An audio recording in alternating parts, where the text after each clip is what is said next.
Welcome to Share Inspirations, guys. Today we are planting a Mexican hydrangea.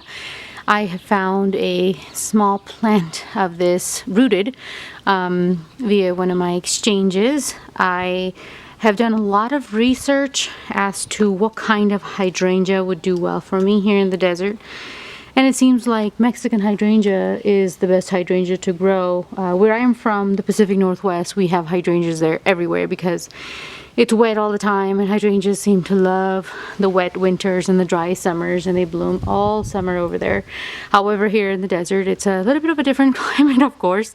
And this variety of hydrangea is, from what I read, it seems to be a little more somewhat of an invasive species. Whenever I hear the word invasive, I actually want to take on the challenge to see, is it truly invasive, or is it because a landscape gardener has planted it in their garden and couldn't keep up and then calling it invasive? Is it truly invasive? Because I've heard the same thing about hollyhocks.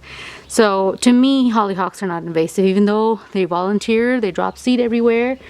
And personally I do, because I spend so much time in the garden, wherever I find volunteers, I would dig them up and exchange them for something I don't have. So there's two things you can do. You can either, if you have a plant that is so-called invasive and you feel that it's growing in a place where you don't want it to grow, and you are in the garden a lot, of course you're going to notice it at a much early on stage before it starts to take over. So there's, like I said, two things you can do. One, you can exchange it for something else that will take less room, i.e. irises or something along the lines, or you can sell it. You can sell it either on eBay or Facebook Marketplace or groups. There's groups that have flower plant sales and bulbs and whatnot. So, and I've also shown how to ship bare roots and bulbs and whatnot, so you can use that method and ship it.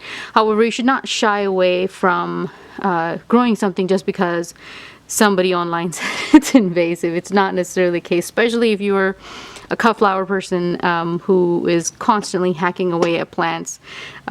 Is it truly invasive, or is it just, again, a landscape gardener trying to just leave something grow and it grew in a place where they didn't want it and now they're complaining?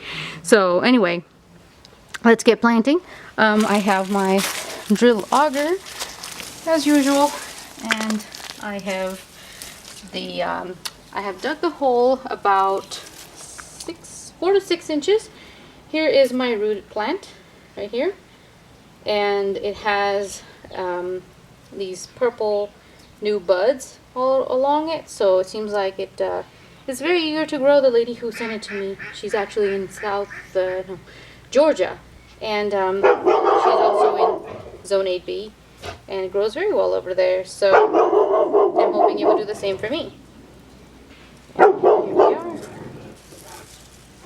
Again, guys, something to note, I also have a Facebook group that you can join in the description box. I have a website as well that I leave a link for. I would soon be on Patreon with a seed subscription that you can join, or a plant subscription if you like. And I just wanted to mention, since my channel here on YouTube is very new, and I love all the support that I can possibly get. Alright, so here we're going to go ahead and put the tag up. Alright, maybe a little too close. Alright, here we are, and here's our plant. And of course I'll give you an update come spring. This does not seem to mind the weather here.